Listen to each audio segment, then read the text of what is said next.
ازيكم يا رجاله؟ إيه الاخبار؟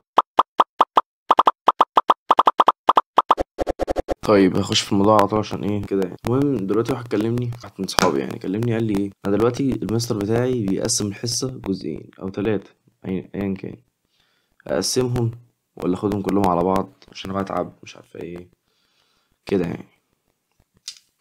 الرد بتاعي كان كالاتي: ما تقسمهمش، خدهم كلهم لوكشه واحده. فمناغي قال لي طب انا مش قادر، بتعب مش عارفه ايه.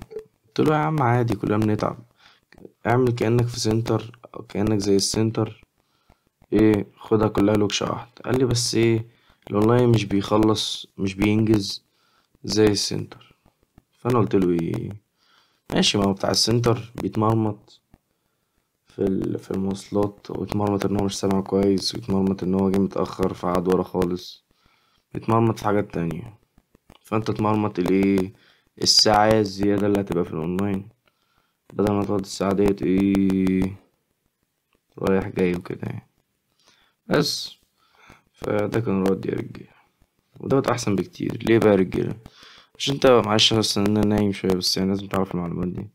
ليه بقى يا رجالة؟ عشان أوقات كده في دروس معينة، عارف لو فصلت حتى بتبقى وحشة، اللي هو ايه، لو أخدت دلوقتي في أوقات أنواع دروس بتكون عايز تلضم كل حاجة مع بعضها.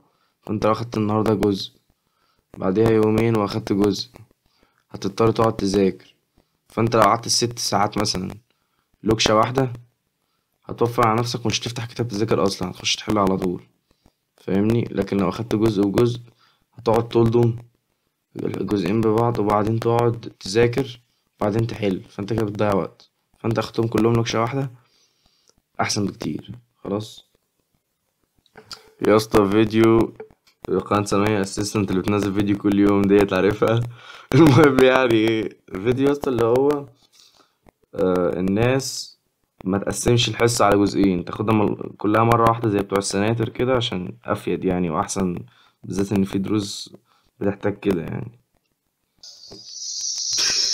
رجع كان فيديو جديد من قناة دارك فوكس.